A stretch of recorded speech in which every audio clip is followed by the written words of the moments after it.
Le cerapai pegah penghijauan, iji perle drawai syit. Sebab mayahana pada dia hana baik rekannya. Pegah tu penghijauan minta bahasa yang je kebangai kau. Lu dengar dia pegah-pegah le ayah ha. Pakan hana kompak katanya. Tapi pegah haiti maju dia hana kompak. Dawa tapi karena syarat dengan kepentingan pribadi. Yang geyu dalam agama kan ke pribadi, jok manfaat ke gop pribadi kapastina ke beri Allah. Nyoi tanya yang tengah tak nak gerak lagi katanya memahami perjuangan. Kan tapi dah begak. Islam kuat pada tempo dulu bukan orang tempo dulu banyak. Tidak. Lebih le tanya orang. Peng lebih le peng tanya, mudah lebih mudah tanya. Tetapi keberkatan hana bag tanya. Kenapa? Karena kita memikirkan hanya untuk diri sendiri itu lebih banyak. Kan hendak memiliki kegopsi. Nah, bak masa Rasulullah nilai sosial yang diandalkan. Kompak ni untuk membantu-bantu. Le urang kafe itamang Islam berje karena ikalan akhlak yang na pada diri pribadi Rasulullah dan juga pengajaran Nabi kepada para sahabat. Akhirnya mereka mengakui Islam ini memang rahmatan lil alamin. Dah hana kejahatan-kejahatan. Udah menghalalkan segala cara hana berle sebab fit untuk pribadi-pribadi. Yang kepingat tapi be ia kudip tapi puya dro ke mati. Tayak pegah ia mati ba urang yang mati ati nyan tia-tia. Kita pegah ba ngan urang hanali ingatan. Rugo kita pegah ba ngan tungong. Pegah mati ba urang mati ati rugo. Anarti. Jadi tayang ba cerepe menurut dro ke cerepe kiban pada triangnya. Maya menurut lung pada triangan bet takoh. Pakat bet tapina. Pakat nyon nanggro tengah suuam butoi lagi pegah limurwa. Sama dengan tanya perle penghijauan.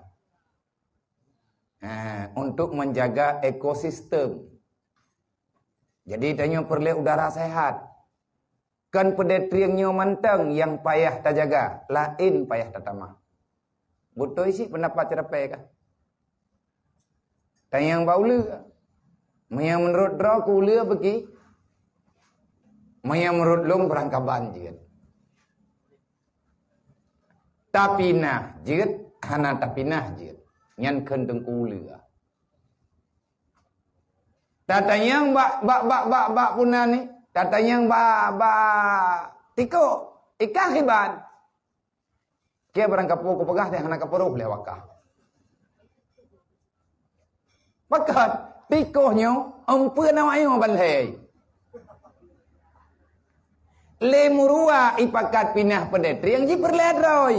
Pakat iji perle kepaya ini melangu-melangu groi. Ipegah ipu blawa rakyat. Perle waduk lah, perle tampungan ialah macam lah. Padahal ikat iji perle ke istana. Le cerapai pegah penghijauan iji perle drawai syit. Sebab mayahana pada dia hana baik rekannya. Pegah tu penghijauan minta bahasa yang je kebangai kau. Leu le berangkapu aja iji. Mayahai lepada dia itu lalu aja. Lang iau de iji inan je minta ampun, ideh je minta ampun. Sasaran mandu mawayo balhei ketikuh. Yang wilayah tapi yang ketikuh. Ketikuhnya rakyat jelada. Boh kal boh pendapat pimpinan-pimpinan kerajaannya. Yang tah yang butoi, mandung butoi. Tapi perlu dipertimbangkan. Perlu jawaban yang lain. Ata murwa pegah butoi, ata cerape pegah butoi, ata ulia pegah butoi. Man menyebutoi kiban tacok kesimpulan, pu tatamah pada triang tatamah pu payah tak kuah palain, nyo perle pengkajian. Perle untuk semuanya terjawab, nyo sepakat le. Sepakat le tanya beget, nyan contoh falsafat yang sering ayah pegah, ayah dijinya pegah, walaupun contoh hi gura-gura, hi thang pura-pura, tetapi han akan tiba pada maksud dan tujuan kebaikan bersama kalau di dalam saran dan pendapat menggunakan dalil sebagainya syarat dengan kepentingan pribadi. Urang-urangnya hai tem ko buat menyahan manfaat kedoi.